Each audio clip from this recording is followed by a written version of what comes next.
So, welcome to Wild, Wise and Curious, Sarah. It's really good to have you here. Very excited to be here. Yes, thank you for coming and joining Looking forward to us. speaking with you two for weeks. Since the last time that we spoke. Yes. I know, it was hard to come off of that call in the first place. Isn't it lovely when you just have that, like, it's like falling in love, isn't it? You get that rush of like, it's like yeah, that. it It is. is. Friendship is like just as important in life for women, I think, particularly. Yes. Yeah, we have this conversation a lot. Yeah. Yeah. When you have that connection, you feel it, don't you? It's Yeah. like visceral. It's very exciting. Yeah. It is exciting. You feel like you can go on and conquer the world and do all these great things, don't you? Because you've got a partner in crime to do it all. It makes you feel like you're a teenager. It does. Doesn't it? It is like that. But also, I think it gets harder as we get older to form those friendships and kind of, I think possibly in the society that we're in, if you recognise that in somebody, it becomes quite difficult to go, oh, should we go for a coffee? Or, oh, should we meet It's such up? a hurdle, isn't it? It really is. It gets a hurdle. harder. It's the fear of rejection. Yeah. Yes. Yeah. It Yes, is. it really And is. like you say, you can meet people, even a work colleague, you think, I really like that person, I get on really well at work. I'd love to see them Yes. elsewhere in another way, but How do how do you even How say do I ask that? them out? It's like asking them out. It is. Yeah, It's it is, an isn't app. it? I'm sure I've read there's an app for people who want to make friends. It's like, I don't know what the dating app's called, okay. Hinge or whatever. Yeah, yeah. But it's for friendship, because it's recognised that now it's such a problem for people just to connect. Not the connections are there, aren't they? It's Yes. just like you say, making that leap into your personal life to say, come into my world. Yeah. Yeah. And I guess that must be even harder for the younger generation who have spent an awful lot of their time where we were probably out, out socialising with people. There's a lot of people that are spending an awful lot more time on social media or on their computers and not actually getting the physical Yeah. sort of side of it. Whereas I guess we all had that to some degree, sort of We growing up. did, because we had There was to. no There choice. wasn't Yeah, no other that was our way. socialising, wasn't it? Yeah. Yes, there was. Yeah. And my eldest is almost 23. I've got Yeah, same. one of 15, one of 13. Yeah. The two younger ones are autistic and one's got ADHD as well. So their social world is different anyway. But I remember with my eldest saying to her, joking about the amount of time she spent on social media and saying, God, when you're 18, your 18th birthday party is going to be virtual, isn't it? Because that's how it felt. The world was going. Yeah, absolutely. Yeah. Absolutely. Oh, so anyway, we've digressed already. I know. I think there's going to be a lot of digression on this one. In a really good way. So, Sarah, what kind of, sort of starting off with like perimenopausal symptoms and stuff like that, what sort of symptoms did you experience? Or how did you know? Yeah, How did you know? this is the thing. I think it's quite an interesting contrast to how things are now, because I'm 52 now. I went into menopause, actual menopause, 40 or 41. So I'm actually classed as early menopause. And I've been under a specialist clinic in Oxford for quite a long time because of it, because there's different risk factors and things like that. Okay. But looking back when I was in perimenopause, there was no awareness of it, and I didn't know that I was going through it either. And on the one hand, that's good, because I was trying to have babies and stuff as well, and if I'd have known that I was perimenopausal, I can imagine that would have been a lot more stressful for me. As it turned out, I had them quite easily, so it doesn't mean, the end of everything. But I dug out some paperwork the other day, because my husband's got box files of old stuff, and I was just trying to get rid of some stuff. And I actually found some blood results from, I've chucked them out, because who needs these, from 2006. So I was 33 in 2006. And it says on the paperwork that I was having heavy periods. I don't remember that, but that's a perimenopause sign. My FSH, my follicle stimulating hormone, was raised. Okay. Which is a bit of a red flag when you're 33, but no one spoke to me about it. I only saw this the other day and I thought, bloody hell. Wow. I was 33. That obviously makes sense because I had an early menopause, but no one said anything to me. And then I just carried on in my way. And I do remember in my late 30s, I met my husband when I was about 36, and then we started trying for a baby fairly soon. And I remember thinking, my periods are getting shorter and they're getting closer together. So my luteal phase was not right. It was short, and my periods were coming every like 3 weeks, or they'd go to 5 weeks and then 3 weeks, and they were like 3 days. They were like, not. And I thought this isn't quite right, but I still didn't really know. Perhaps I would have looked into it more if I'd struggled to fall pregnant, but luckily I didn't. And then I had my son, my last baby, when I was 39, and then everything went wrong. But because I'd had a baby, it muddied the waters a lot. This is it. Yeah. And I remember my biggest thing at the time was my hair loss. Okay. Now we know that how linked that is in perimenopause and menopause, but no one said anything to me. All I knew was that I wasn't right. I was exhausted, fuzzy head, mood swings and stuff, but everyone kept saying my two youngest are 18 months apart, so I had a newborn, had an 18-month-old, and that's exhausting in itself. Exactly. I've got two that are 18 months apart, and you don't know whether it's Monday, what Tuesday, a stupid or Saturday. idea! What a stupid idea! Don't do that. My daughter was such a brilliant baby, and obviously I was in my late 30s. We're like, come on, let's crack on, let's have another one. How hard can it be? Oh, really hard is the other. Of course, she was a toddler, completely different to the baby that I'd had a newborn. So I do remember crying a lot and feelings of panic and overwhelm. But I had this home life which was really demanding, and that could have made you panic and feel overwhelmed. Exactly. You know, you've got 3 kids and I've got 3, and it's a lot. It's the obvious thing to look at. Of course it is. And then there was the hair loss as well, and I was going backwards and forwards to the doctor. I was seeing trichologists and whatnot, and again I found my blood tests from that time, and they were testing my thyroid, ferritin levels, all of this, and again I had a raised FSH. Okay. And I just remember my GP ringing me saying everything is normal, which is reassuring. Everything is normal. So she didn't think about the FSH at all, because that was glaringly not normal. But she didn't say this could be because you're coming towards your menopause. But at the time, 12 years ago, there was no talk of perimenopause, was there? Well, it wasn't even a word, was No. it? Really? No. I mean, I think we looked at it some point back early on in the podcast, and I think there was the first mention of the word perimenopause was in the 1960s. But certainly when I went through it about 5 years ago, I didn't even know perimenopause was a thing. We know about menopause, Yes. but all we know about menopause is that it means you're old, your periods have stopped, Yeah. you can't have children again, Yes. and it's the old part of your life, isn't it? Yeah. But really, we've only started recently really looking into women's health Yeah. as a practice. You know, everything has been done on men, really. Yeah. I think it was only something like the 90s, I'm going to have to fact check this, but something like the 90s where we really did start to look at women as different to men. Not just small men. Yes, Yes, absolutely. That's it. Have you read Unwell Women? Is that the one with crash test dummies? Oh, I don't know because I haven't finished I have reading got it. Unwell It talks Women, but I've about not read it yet. women's health from hundreds of years back, Okay. and how it's just been undervalued throughout society, hasn't it? And a lot of the research on the drugs that we routinely give out to people, blood pressure, medication, statins, it's all on men's data. Yes. God, I could talk about this for ages. It really Grinds boils your gears, me. It really does absolutely. grind my gears. So there was no support for me. The doctor didn't know what it was. I was just left to kind of get on with things. And then I don't know how I gradually realised this is, I think, perimenopause. But I do remember I researched myself about this early menopause clinic in Oxford, found out the criteria. I thought, yep, I meet that criteria. I went to my GP with this thing I printed off, said I want to be referred to here. And they went, okay then, and they did, which of course could not even happen now because the menopause clinics have got years and waits and stuff. So very luckily I got seen by the John Radcliffe in Oxford, and they have a dedicated menopause team, and I was in the early menopause clinic, and I went in not even really knowing why I was there, and had an hour-long appointment, which was brilliant. And she just took me through everything and said, you're in perimenopause, these are the risks, this is what we can offer. And even then I found it all very scary. And my biggest feeling was that of embarrassment and shame. And I don't know why I was embarrassed. I felt embarrassed.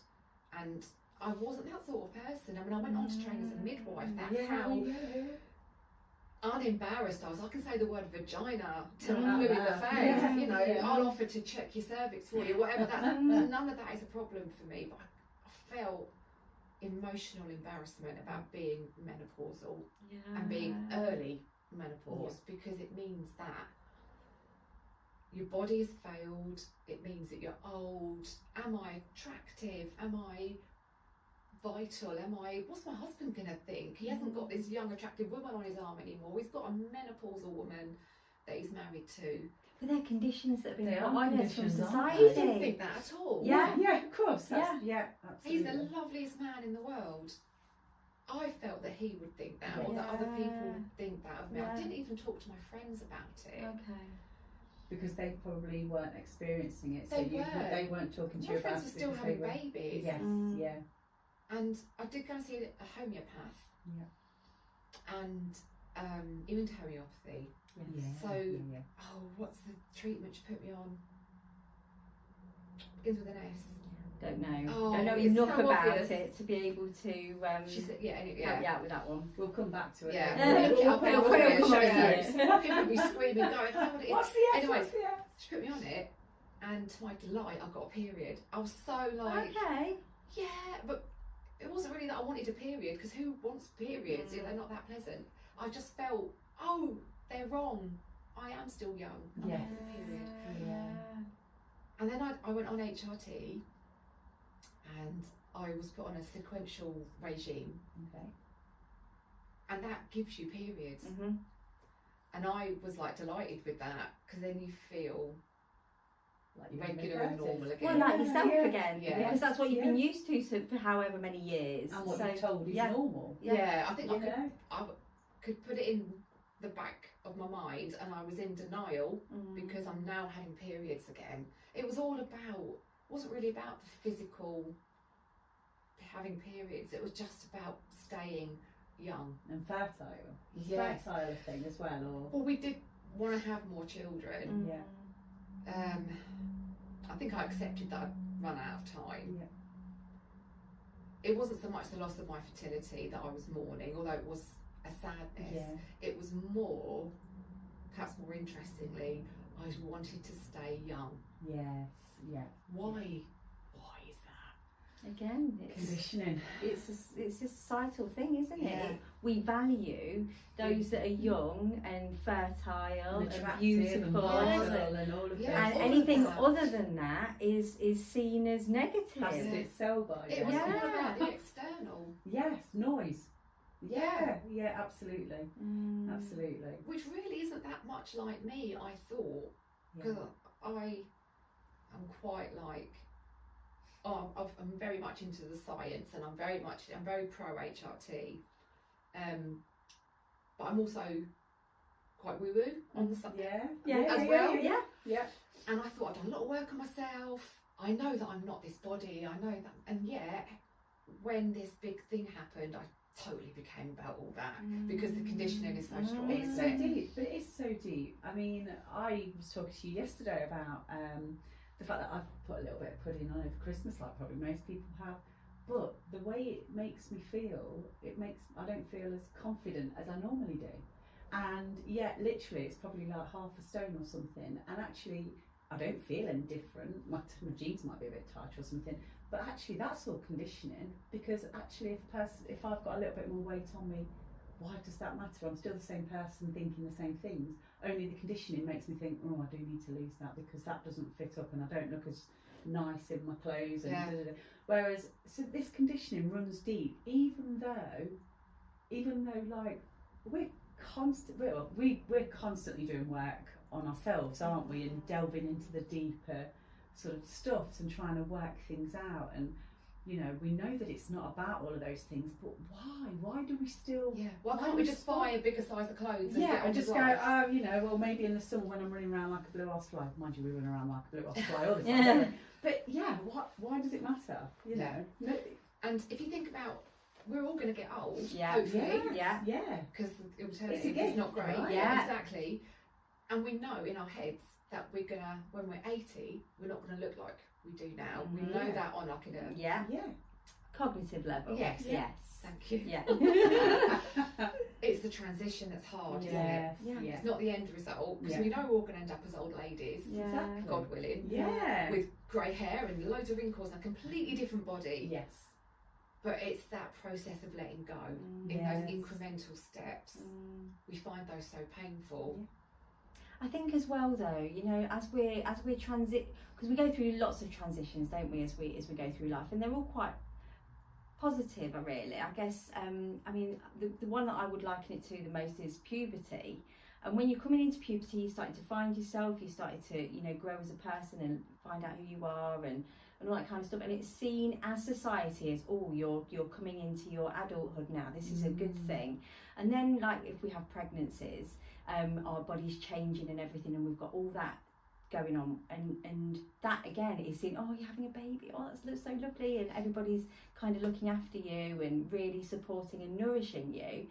And then moving into this period of your life, it's like Absolutely. See ya. Yeah. When you're pregnant, and I really felt this, one of the reasons I think I wanted to keep being pregnant, you are raised, aren't you? Your profile is raised in terms of the hierarchy of society. You're the one you go that's right looked up after. there, Yes. because you're doing this amazing thing, and nobody asks what you're doing with your life, who are you, because it's quite clear what you're doing. You're creating a person, you're being womanly, you're this and that. And in menopause, like, you plummet to the bottom of the hierarchy. it's like our only value is to have children, isn't it? And to be beautiful, whilst and young, doing it. Exactly. And also being able to Sexy do all the and jobs. be sexy and have loads of kids, and that's it. And that's why, like, where did this messaging come to me about menopause? Why was I ashamed? And you know, my mum also had an early menopause, Okay. and I knew that on some level, but she never spoke to me about it. Because, so I'm wondering whether that is where the shame part comes in, because our mothers never really talked about it. So we're seen as like periods. No one ever really talks about periods. Women do to other women, but it's generally in the toilet, or have you got a tampon or whatever. But it's all very closed, behind closed doors, isn't it? So there is an element of shame that kind of creeps in there, just implicitly, just by the sheer fact that we're not really talking about it in the open, because, you know, nobody wants to talk about And all yet, that if we kind did of speak about it, it would never be a thing. Because if we kind of, as young girls, needing a tampon or something, put our hands up and went, "Miss, I've got my period. I've not brought anything with me," and she goes, "Oh yeah, just help yourself to the cupboard, you know." And the boys and the other people in the class didn't even look at you, because it was just like it's just total not a thing. normal thing. We wouldn't. It wouldn't be a thing, would it? No. These things would not be a thing. No. But funnily enough, when you're saying about my mum and how we don't talk about things in general, my mum is very young. She had me when she was 17. So, and we had quite a progressive household. So she did openly talk to me about sex, about periods, all this stuff. Still didn't talk to me about menopause. It is the last frontier, almost, isn't it? I think that's the next rite of passage, almost. it's the isn't one it? thing still she didn't talk to me And about. do you think that was because she, through society and like conditioning and stuff, was still trying to hold on to that kind of like thing that you were talking about? Your youth, your vitality, and she probably felt exactly the same. And never thought to say anything to me. I bet she didn't talk to her friends about it. But there is an element, when we've talked to people in the older generation, there is an element of, we just got on with it. We just got. I don't know why you're all just talking about it now, because we just got on with it at the time. Been there, done that, you know. But I think that is all entangled with the fact that women have been, you know, over time, we've always just cracked on. You know, and regardless of the massive tummy ache or the fact that you're bleeding through your clothes, you're still carrying on through life. And I think that there's an element of that with women just like, okay, this is another thing I've just got to crack on with. Do you know what I mean? I do, but it's so negating, isn't it, to Absolutely. say that? And as though it's a failure of us if we're choosing society. to ask for support, or we're choosing to use HRT, or whichever way you want to manage your menopause. And there's still people now who say, oh, we're medicalising menopause. Yeah. No, we're not medicalising it. We are waking up to the fact it's a huge event which affects half the population, and it's a systemic thing. It's not just about your ovaries not working. Well, it is about your ovaries not working anymore, but it's not just about the fact you can't have children and you might have some hot flushes. Yeah. It affects you from your top to your toes. Absolutely does. On levels that we're still learning to understand. Yeah. And if this was a male thing, crikey, just look at the fact that men can buy Viagra over the counter. The Look hoops at the I've had to hoo-ha. juke through. The hoops I've had to juke through. The hoops I've had to juke through. I think you had to hump to get the testosterone. A whole different podcast. The hoops I've had to jump through to get testosterone from my GP, because I went into perimenopause early 40s. So I initially went private to get sort of HRT and to get myself sorted out, and eventually they put me on testosterone, and that was fine. But what I wanted to then do was get my HRT from my GP, so that it like was every free. other person. Yes, is entitled exactly. to. And it's free, and it, you know, it's also it's helping to educate the doctors, because they're listening to your symptoms and they're willing to support you by giving you the HRT. But when it came to testosterone, that was really tricky. I had I had to go about 3 years after going private, where my own GP was giving me the estrogen and the progesterone element of HRT, but I had to order the testosterone privately. So now we're in a place where I've kind of pushed, and I get one sachet a week. So I get 4 sachets. So I get basically a monthly package that I have to go back. The other stuff I get 6 months at a time, so I can go and collect all of that. But the testosterone, and you know, I don't know whether someone thinks I'm going to slap all of it on in one go, which I'm not. But yeah, it's, but you're a grown woman. Why can't you be trusted? Well, exactly. I mean, I could go to the shop and buy It's crazy. Yeah. It's crazy. I mean, don't get me wrong. I did get 2 months' supply at Christmas. Don't spend it all at once. But the nice guidelines say that testosterone can only be prescribed if a woman is suffering from low libido to the point where it's impacting on her life. Yeah, and then, I mean, what is that about? So I've heard women who have said they've been refused on the basis that they're not heterosexual, or that they're not in a relationship. No way. As if your libido is only there for other people. Oh wow, okay, yeah. But if it was affecting the male counterpart, well, then that's a different thing. Viagra Yeah. now. Look how they push it. I mean, Viagra was the drug. Viagra was for high blood pressure. Right. Was it? Okay, I don't know. And then a side effect of it was men were actually saying, actually, I've also noticed that I've got a real boner now. And I've not had So instead of them thinking, oh no, this is a side effect, we better stop it, which is what they would do if it was women, they were right. Brilliant, we'll get it. Yeah. We're going to get it licensed for this. Wow. And now you can get it over the counter. That's how quick that went through. If you look at the delay and the lack of evidence there is in women's healthcare. Also, I'm sorry, you were going to say No. Go.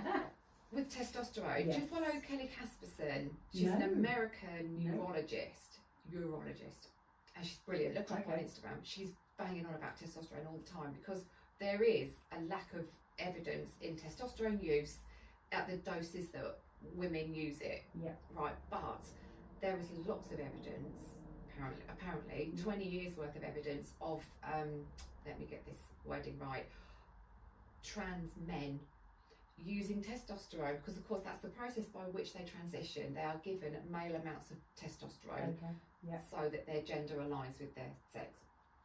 I hope I said that right. So they're taking men's amounts of testosterone to assist them.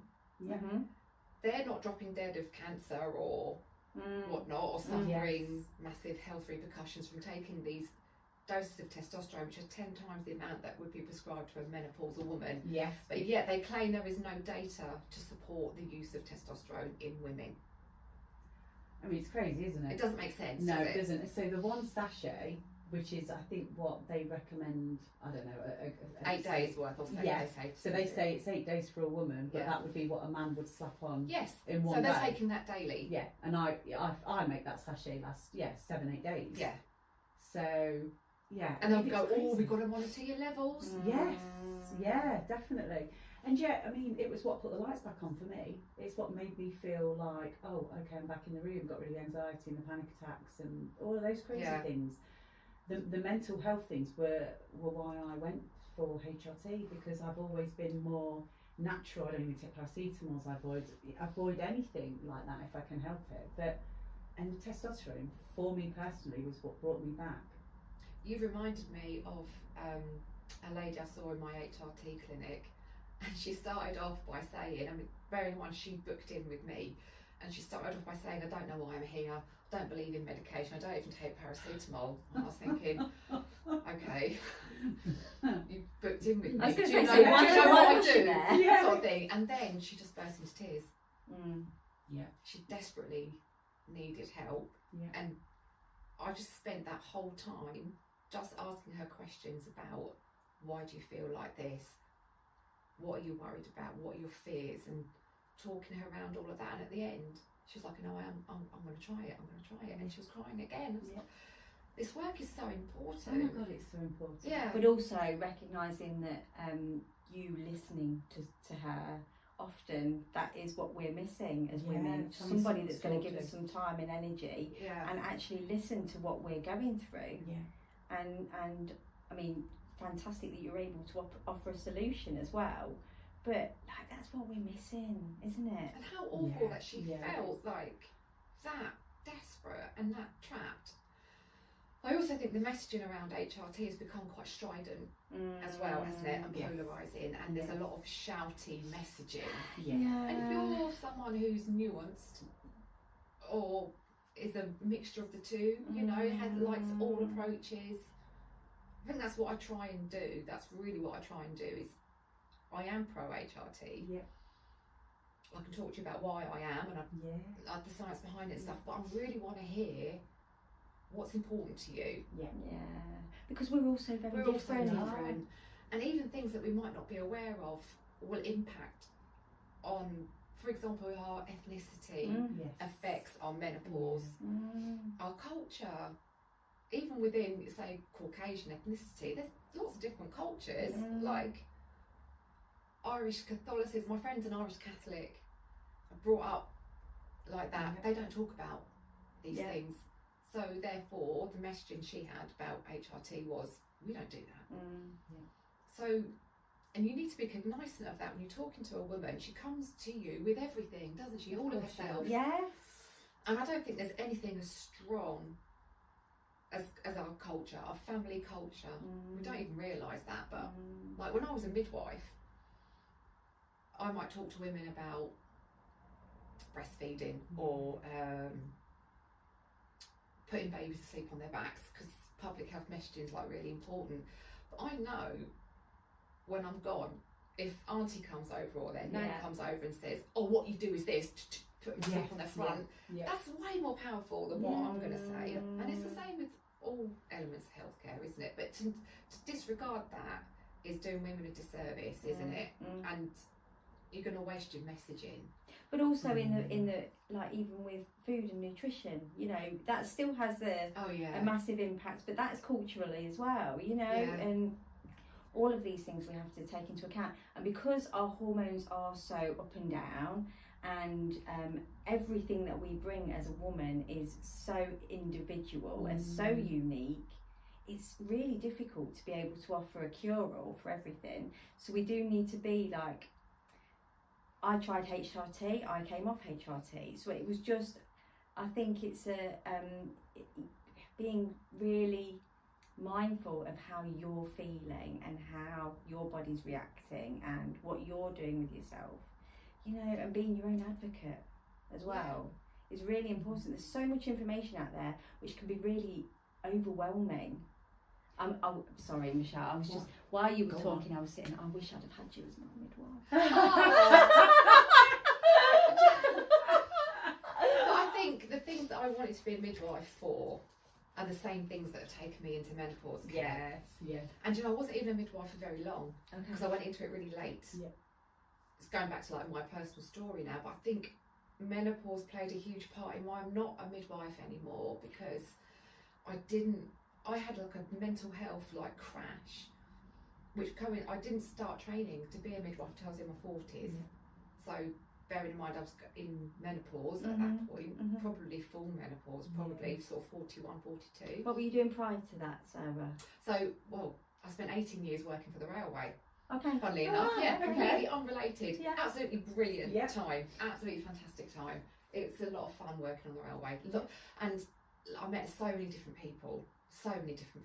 It was brilliant in that respect. I think I've always had a thing for humans. Yes, yeah. And it started, so I worked at Bedford Train Drivers Depot, and there's 800 train drivers that worked for that company. It was Thameslink when I worked there. And you sort of think, oh, how are you going to get to know 800 people? But you do, you know everybody by name. Yeah. Obviously, in that, you've got all human life, haven't you? And people would come to you, all sorts of things. You'd sit in a welfare meeting, or someone's being disciplined for something, but then during that process you find out they've got X, Y and Z going on at home and all that sort of thing. So I just found that really interesting. And then I'd always wanted to be a midwife, but I was a single parent, so once you start earning a decent amount of money, it's a treadmill, isn't it? Met my husband. He said, what do you really, really want to do? Because he was brilliant. And I said, I really want to be a midwife. So we'd had some children, as I'd said, so I was at home for a while, and he said, okay, so let's do that then. So I sort of did some home study and stuff, and then I got accepted to do my midwifery, and I thought all my dreams had come true as menopause came along. So starting to be a midwife is really hard anyway. You do need a degree. You're also on placement, and quite rightly they expect you to just go along with it, the same as a midwife. They talk about the realities of practice, so you're doing night and day shifts right from the start, and it's really hard. There's a lot to learn. Culturally it's quite difficult as well. I don't know why women, when they all work together, do this, but they do, don't they? They're not very nice sometimes. There was all of that, and then anyone who's a midwife will tell you there is this huge, it's a known thing, when you qualify you sort of fall off a cliff, because all the safety nets step away, and then you realise, oh my god, and it's a known thing. And most midwives who leave the profession now, I think many more midwives leave than go in, and the ones who are leaving are the ones who have been qualified 5 years or less, which shows there's a huge problem with how we're looking after preceptorship midwives and newly qualified midwives, and I definitely felt that. So I'm not saying it was all menopause. No, but you also have 3 youngish kids. I had 3 young kids. My mental health was appalling. I wasn't sleeping. I couldn't think, because obviously sleep is the cornerstone of everything, isn't it? And in perimenopause it just goes out the window, doesn't it? And then everything starts to unravel. So I was in the middle of that, and I couldn't tell the wood from the trees. I was on HRT, so I wasn't in like complete unawareness of what was going on physically. I had this quite unique position that I was a newly qualified midwife, which is really stressful on its own. And I wasn't sleeping and stuff, and you don't feel like you can just ring up work and say I can't come in tonight because I haven't slept. Yeah. And how many times would you have to ring up and say that when you're in perimenopause? Because some nights, God, you don't sleep for a week properly, do you? Or it's snatched hours. Again, as women, we crack on, right? Exactly. But we take care of women who are pregnant in the workplace. And there is more growing awareness of menopause in the workplace, but there's not an awareness, I don't think, so much about the lack of sleep and how it impacts you. And definitely not in the NHS, sorry. There wasn't. And I was going to occupational health, so I managed to get myself an occupational health referral, and she was brilliant. She was so supportive, and she said, this was a few years ago still, 8 years ago, whatever. She said, there is more awareness of menopause now, and it doesn't come under the Disabilities Act at the minute, but it's kind of maybe going that way. And I think we can try and get you like a permanent, what's the word I'm thinking of, like reallocation of duties based on your status as a menopausal person who's struggling. So, but that was never going to happen. And the thing about occupational health, they are very supportive generally, but your line managers have to support that. And in the NHS, the line manager's bottom line is service requirement, right? Because it's what the service needs. So I think the best that I got was, we're not going to put you on nights or on call for 2 weeks, which was great for those 2 weeks. Yeah, but then what happens? And then what happens? Yes. Yeah, Because so it lasts a little bit longer than 2 weeks, Yeah. doesn't it? This perimenopause. yeah. I mean, If it only it didn't. only lasts Really, that's the rest of your life. Oh my God, really? Yeah, 2 weeks. I mean, it's bonkers, isn't it? Some of these, some of these things that you hear. The sad thing is, I felt like I had no option but to leave because I just couldn't cope. And I you're was literally just, not long no. qualified. I was, and that, can you imagine the feelings, the guilt? Well, going home and saying to your husband who supported you and said, no, you do what you want to do. It's hard. I mean, we've had similar conversations when we've been doing things and they've not really worked out. And you kind of think... I put my family through all of that. I'd had to get a part-time nanny because my husband was working away and I was on nights, and that costs money. Yeah. And Yeah.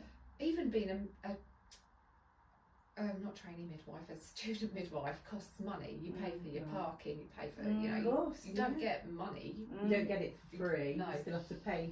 I didn't get a bursary or whatever it is that you get now. And I felt humiliated. I told everybody, I'm going to be a midwife, and then it was like, wow, she's got a, because it's really hard to get on midwifery courses as well. And I got on, and I was like, I thought, this is my path, this is what I'm meant to be. It felt very much like an emotional journey for me. Yeah.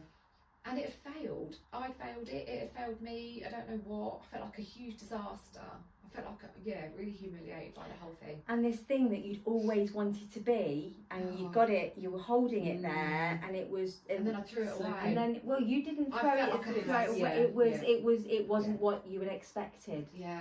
You know, this goal that you'd got, and you'd worked towards it all this time, and then it's not anything like you expected it to be. Yeah, it was horrible. It was a horrible time. But my husband took me away for the weekend, and I just cried the whole weekend. And he said, we need to do something.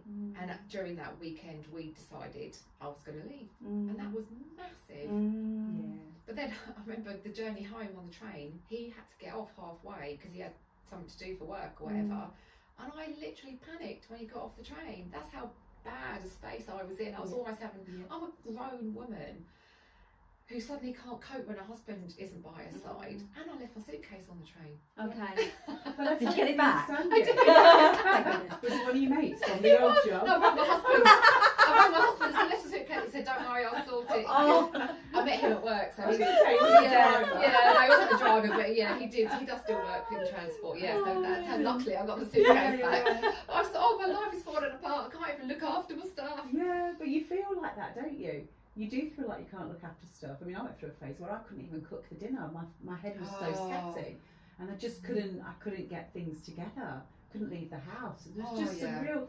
So, no, these are the things that I think people need to be aware of because that we do go through all these emotions. It's not just about periods getting irregular and stopping and having hot flushes. And I know some people really struggle with hot flushes. I've never really had them. But it's knowing that these other symptoms can come and that there is support and help out there. But also, like going back to, say the midwifery course and everything. So even though at the time you feel like you failed because you've not done the thing that you set out to do, you must have learned so much there that you can now take forward with what you're doing with women. Yes, but not that the course taught me, more what I learned about myself. And what was important to me. And it was that connection with women, really. Because funny enough, you're going to go, what? When I was training, I realised you think that midwifery is all about the birth of the child, and I guess it is the ultimate point of being pregnant, but it wasn't the bit that I loved in terms of caring for women. I loved antenatal care because I think what I loved is the relationship with the woman. And people talk about the birth of a baby, and midwifery is about the birth of a baby, but it's about the woman's journey, the birth of the woman. People are talking about the birth of the new woman. You're now a mother. This is the next stage, It's isn't it? And about, I'll tell you what someone did say, which really struck a chord. It's like, your role as a midwife, imagine someone's on a, there you go, train. I've managed to Yeah. get up to You like your train. They're on a train going through life. As a midwife, you get on with them at a certain stop, you carry on a little bit, and then you get off again. Yeah. And you leave them to carry on, hopefully in a better place than they were. Yeah. And I really felt that, and that's the bit I really liked, and the bit that I felt came naturally to me was just being able to talk to women about what's going on with them, emotionally as well as physically, and all of that. And I've taken that with me into my menopause work. And as much as that was devastating for me, leaving, whichever way you want to put it, midwifery, it was a rebirth of me as well. And I wouldn't be doing what I'm doing now had that all been plain sailing. And I'm glad about that. Yes. I'm glad, I'm happy. I still have lingering feelings of embarrassment or failure, I suppose, about that. But I mean, life does have failure in it, doesn't it? Crikey, of course it does. And you were a completely different person when you started to when you finished. Yeah, you really are, aren't you? I mean, do you listen to How to Fail? No. We're never really failing, right? That's the whole point of that podcast. Yeah. Elizabeth Day, she doesn't need me to big her up. She's got like millions of subscribers to her podcast. Oh, it's really good. And she gets a famous person on, and they have to bring 3 failures and what they've learned from it. And she reframes the whole thing about what you learn from your failures. I love that. So one day when I'm famous, Elizabeth, gonna have me on. Obviously, failure number 1 will probably be midwifery. But then look what's come out of it. Yes, indeed. Exactly, and I think that's how we have to frame these things more, don't we? I mean, when I look back at the different things I've done, I worked in newspaper advertising, which I just fell into as a young person, and there was about 700 or 800 of us there, and we were like a real community, and that was probably in the 90s. So it was that kind of age where you're young and you're just playing and partying and. No social media. No social media. Thank God. Still photocopying bombs on, and all those sorts of things. So there was that, but then I went and did a holistics diploma, so like reflexology, aromatherapy, and all those sorts of things, counselling. Then I did some interior design. And then there were other bits, and then I went to uni and did my degree, and then went back and did my masters, and then had a big chunk of time out, and it's just like but every single time we go and learn something, I feel for me personally that I take a chunk of what it is I've done there and bring it with me to where I am now, so that it kind of makes us the person that we are right now. And I think that's because we need to have perhaps had all those different experiences to get us to where we are, to find that little crook of what was nugget. That nugget, the gold nugget, that we are supposed to be doing. So, it's, what do they say, like, if you're doing a PhD, you've got to find the little gap in knowledge, haven't you? And I feel like we're all filling gaps in knowledge, because all of our lives are, we might be even brought up in a similar household, or have a similar job to somebody else, but actually we have so many different things going on in all of our lives that we're all different chunks. We're all different nuggets. Yes. We're all different nuggets. We're all bringing different perspectives. Of course we are. To everything. And we need all of them. Yeah, we need absolutely. all of them. So take us back then from what took you from midwifery to what you're doing now. In terms of like a professional sense. Well, and personal, because I'm wondering whether it was. I think, as much as we demonise social media, I think it was that got me into it, because I found some like support groups, and God, I can't even remember. I was lucky in the fact that being a midwife meant that more opportunities opened up in terms of what courses I could do and things like that. And I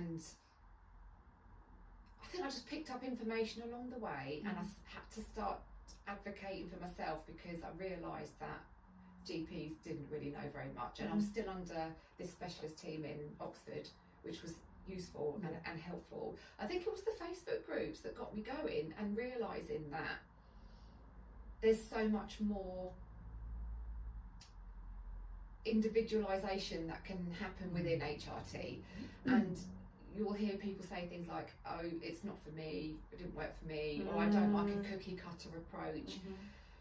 And I think, well, HRT isn't cookie cut. I can't say it properly. Cookie cutter, and it shouldn't be because there's so many different combos and doses but it isn't just about, like I keep saying, about the physical symptoms. It's not just about, okay, we'll take hot flashes away, off you go, because the mental health elements of it are perhaps the most interesting, isn't it? A brilliant word if you're suffering from poor mental health, but it's more tricky to manage, I suppose, as a clinician. Yeah.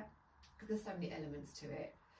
So I decided I wanted to learn more, primarily about to help us. I shouldn't have done that, should I? To help myself. So Louise Newson, I think, started to become well known around that time. But I really like this woman.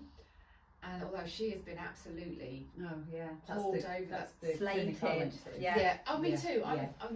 Interestingly, I even as a clinician myself, you should never try and treat yourself. Okay. So I go to Louise Newson because I find they're the ones with the most knowledge. Actually, my GP hasn't got that much knowledge, and I find I'm telling her stuff, which isn't. I want someone to completely take care of me. I don't want, of course you do. Because I might not be right, I want someone with more knowledge than me to treat me, so I go to them as well. And how sad that even within the HRT world, there's now, don't know if you're aware, but on social media definitely, there's very definite accounts. There are people who openly attack other clinicians. And I just find as women, for women, that's not helping anybody. No, because we don't know who to believe. Exactly. Even me, it's all confusing. It's already confusing. Yeah. And then when you go to a specialist to find out how they can support you, and one's saying something negative about the other, and the other's saying something negative about another one, then exactly. How confusing is that? Yes, and they all sound really plausible. Yes. Really convincing. Yeah. And so I'm British Menopause Society trained. I'm also Newson Health trained because they both do courses for clinicians, but their approach is quite different, as you can imagine. British Menopause Society, conservative, I suppose, but they would say, I don't want to get into trouble, they would say we are looking at the evidence that we have so far. And I get that. Hats off to them for that approach. And then you've got Louise Newson. There's one in America, Mary Claire Haver, Kelly Casperson as well, who are of the other ilk, and they're like, look, we can't wait another 20, 40 years for all these new longitudinal studies of millions of women to get the finding that we need to help women now. These are our natural hormones. We're just replacing what has been lost. There's no evidence that it's unsafe, so there's that. And me personally, I try and navigate a path through. That feels right for you. It feels right for me, but also for the women as well. So if a woman comes to me and says, do you think testosterone would benefit me? What I'll say to her is, well, the NICE guidelines say it's only for this. However, there's different sorts of evidence, maybe not gold standard randomised controlled studies, but it's observational studies, which has its flaws, but it's all we've got, that say it can be useful for cognition, for muscle strength, for fatigue. So you have that discussion. Put the ball back in there. How far do you want to go with it? What's most important to you? You're helping inform their decisions.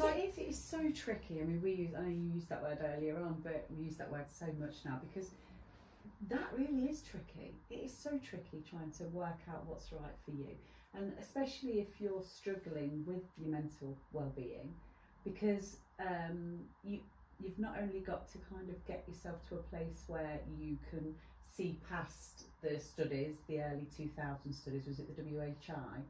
It's been discredited. Yes. Have you read Estrogen Matters? No, but I have heard about that book. Okay. I did a post this week actually about 3 books that I recommend. All perimenopause or women to read.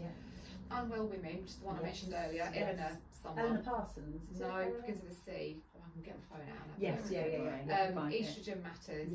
And then there's another one, I can't remember what it was. It was just a book called The Knowledge, just a very, really good all-round book which takes you through puberty all the way through to menopause, just written in a really well-informed layperson's way, but not patronising. It's really informative and really good. I can't think of her name. The doctor, she's always on TV as well. It's alright, we'll find it. Is it Cleghorn? Eleanor Cleghorn? Yes. Well Yeah. done, Michelle. Good, yeah, good trawling. Oh, my brain's going, I have to find this Because name. for me, the more I dig, the further Yeah, away it me flies. too. I'm like, I'll just let it go. It'll come back at 3 o'clock in the Yeah. morning. So you're like, what am I thinking of that? So yeah, so I was lucky, like I say, that I was able to do these clinicians courses, Mm. which gave me the information I needed for myself, and then I started helping people at work. And then I went to occupational health because I found out in the trust that I was working in then, I don't work for them anymore, but they had put together like this menopause like peer support group. So I went to the woman who runs it, and I said, look, I don't know if you know, but I've got this training. I felt a bit stupid having done the training, because I thought, what am I going to do with it now? I'm like the most well-trained, unemployed menopausal like advocate there is now. But I went to her and I said, I've got this training, I'd really like to use it. She was like, oh my God. So I started running monthly clinics through occupational health. So they put out like communication to everyone in the trust and said, we've got this woman, we're going to run a clinic once a month, just let us know if you want to book in. So for free they could book in. Amazing. And I would, one Friday a month, would sit on Teams and just see like 6 women and write a report for them, because as well as that you get a report. So the whole point of it is not just that I tell you stuff, you get a report which you can take to your GP. And hopefully, because I am accredited and I put all my sources and references in there as well, I haven't just made this stuff up, you know. You can go to a GP who perhaps is unsupportive or well-intentioned but maybe not confident, and say, this is what this person says that I should have. And that no one's come back to me ever and said, the GP just threw your letter in the bin. No, but how wonderful that was an option, and it just makes me feel so sad that that's not going on everywhere, because it's not. There's no consistency, and I think that's what we're finding when we're talking to people, that one person can have a really wonderful experience with their particular GP, and the other one can have the opposite end of the scale, and there's no consistency whatsoever. No consistency. So just because you were in that position and you were able to help and support people and you were willing, those women got that support for that amount of time, and it just, I feel a little bit sad that that's not the case for everyone. Yeah. When we go back to the fact that menopause affects 51% of the population, no one is not going to go through it. No. And like, there should be this huge national programme, shouldn't there? It should be, and it should be in the workplace more. I think there is stuff coming through now, isn't there? And they're like making it part of the woman check at 40 odd or whatever. Yeah, but that's only as good as your clinician. It is. This is the thing. It feels like we're making really small steps forward, but it is steps forward. So there is that, and the fact that we're even having this conversation compared to when you were going through it, you know. So that gives me a little bit of hope that we are getting somewhere, but we've still got so far to go. We have, haven't we? And it's also about the cost element. So for example, if you can afford to go privately, that's great, but what the service that you provided in your workplace of being a menopause advocate and somebody with the training, being able to help guide women. But to what they should every do. NHS trust, because I worked for the NHS, should have someone who can do that. Shouldn't they? Absolutely. So what took you to the next stage then, from doing the advocacy work and doing that? Deciding that I could do it myself. Yes. Because I saw that other people were doing it. Other people were doing it, charging a lot more, and I don't want to say you have to be a clinician to do it, because you don't, because some women are really well educated and informed, but I think what the women who come to see me like is the fact that I am a clinician, and I'm not just making stuff up. So you've got both sides. Yeah, and I have to be kind of a bit more careful in what I say as well. I can't just make really strong claims about HRT. I do need to be able to discuss risk and benefit, because I'm on a register, I'm a healthcare professional on a register. So you're not going to get, some of the people that I've seen are really pro HRT, great, and they're quite angry and shouty about it, but it doesn't matter what they say because they're not going to get in trouble. Whereas I have to be really gentle, and like I said about finding that middle part, that middle way. but then by doing that, you're being more, you're catering to the uniqueness of the people that are coming to see you. There's lots of space to talk about the things that matter to them, and there is, you know, lifestyle is also super important, and that's another thing I don't like. It's not either or. Yes, they're really important. Everything both mixed and together, doesn't it? Yes. Yeah. So, how did that help you along in your personal journey? You know, going along with all this. Oh, it's just been. I feel like it's my life's work kind of thing. I feel like I found my thing. Oh, and as heartbreaking as midwifery was for me, it did break my heart. It was like, think of it like an abusive, passionate relationship. It couldn't last, and you needed for it to end to find your true love. So yeah, midwifery's there was that sort of young, hot kind of guy on a bike kind of thing. That's just my own version. Cowboy. Yeah. Everyone loves a cowboy. With a young, hot cowboy. And menopause work is Mr. Darcy. Okay. My Mr. Darcy. I love that analogy, Sarah. I love it. I don't know where I get this stuff from, honestly. So it's brought me on that. And I am more happy, and I know myself. Yeah. So is that, I was thinking this morning, brushing my teeth, thinking what we're going to talk about. So there's that, like, I don't give a shitness anymore. Yeah. Isn't there? So is that hormones? Is it because your estrogen levels have dropped, and so your fluffiness is gone, and your hard edges come out, your harder edges come out, because you're now not nurturing others, you're looking after yourself? Yeah. Is it because you've just been around the block a few times and you just think, I've had enough of this? Is it because we were younger women in the 80s, 90s, noughties, whatever, and we're like, thank God it's not like that anymore? Yeah.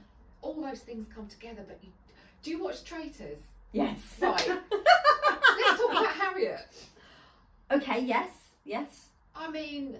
I'm not up to date, so don't... no. Sorry. I don't watch it. I think I'm 2 episodes away from being up to date. Have you seen the bit where they get to speak to the traitors? No. Oh, I can't speak them. Oh. Can't talk about Harriet. Okay. No, I've not seen that. Except to say, she's such a brilliant... Like, she's the same age as me. Yeah. And I just thought, the way she isn't trying to get on particularly with people, she does get on with people, because she's a nice person, and she's fun, and she's super intelligent. She's ex-barrister, and she writes novels. I mean, brilliant. But she isn't people pleasing. She doesn't give a shit. She's just saying stuff. It's refreshing. Yeah, I love it. I love that freedom that I feel. And yeah, I mean, you could ask people at work what I'm like versus my friends what I'm like, and they're probably going to give you different answers, because I don't feel, what is it? I don't want it to sound as though I'm being fake in certain situations. I'm definitely not, but you show certain sides of yourself at certain times. But you have to. Yeah, and I just don't care anymore. Yeah. Do you feel like you're more aligned with your authentic self? 100%. Yeah. And that's good and bad, I guess, isn't it? Yeah. And I was thinking about this recently, all the reasons that you've just raised, and also the fact that I was really anxious as a young person. I was really anxious as a parent, and now my kids are a bit older. I don't have to be quite so anxious about what's going on with them. They're putting along fine, and I'm thinking, actually, all of this unnecessary worry that I used to have isn't there anymore. So it's given me time and space to be able to, put it to good use. So like doing the masters and that kind of thing. And so all of these things all kind of come together in this little bundle that now makes me feel more like myself than I ever have done. I wish I felt like this. Can you imagine what? Oh, it would have how been like dynamic we would be. Yes. What would how would we be doing now if we'd have been like this for the last 20 or 30 years? Yeah. We'd have taken over the world. We would have done. Absolutely. That's maybe why the condition is so hard. So full on. So full on. Yeah. And there's less fear There about is what's the less worst fear. that can happen. Exactly. Like, I went to Louise Newson's conference in March last year, and I thought, well, why can't I go? I can go. I'm like a member of her thing. I've done her course. I am a menopause clinician. Yeah. So I went, and they're like, do you know who Kate Muir is? Yes. She was there. I was Yes. like, she's massive. She's brilliant, isn't she? Her menopause work is like amazing. So there's all these like, you know, consultants and doctors and that, and I was there on my own, which is never easy, is it? Felt a bit like walking to a party on your own. It's like you sort of want people to talk to, but you don't want anyone to come up to you either. But then obviously people do, and then people say, you know, who are you? What do you do? And I felt like a right idiot, I suppose, because who do I work for? Well, I work for myself. What do you do? Well, I speak to women about menopause. Whereas they're all, in some respects, much higher up than me, you know, and stuff. But then I find in speaking to them, I know as much as they do. Exactly. And you're on the ground level doing the work with the women, I guess. which I feel like that's almost like the good bit, because I suppose when you kind of get to a position where you're like the head of a something, or you're in a senior position, you probably don't have so many conversations with women on the ground level. Yeah, but you've got to be careful not to become closed off and Distant think from it. that this is the final position and I'm going to stay here in my views on, because my views on HRT might change Well, exactly. if new stuff comes out or what have you.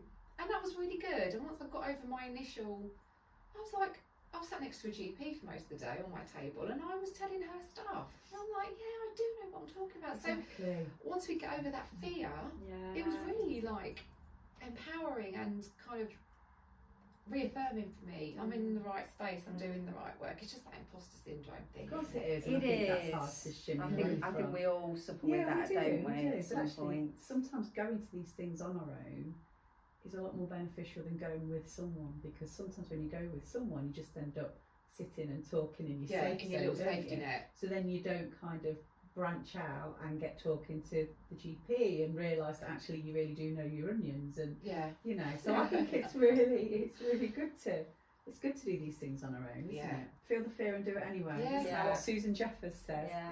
Yeah. But also, I think that just what you said really resonated, and I just think that whenever I'm curious about other people and where they are in their journey, and that kind of gives us a level playing field, you know. So if I was sat talking to a GP and I was thinking, if I'm being more curious about where they are and what their thoughts are and stuff, it kind of feels like it's evening it out a little bit, and I don't feel quite so imposter syndrome as I would normally.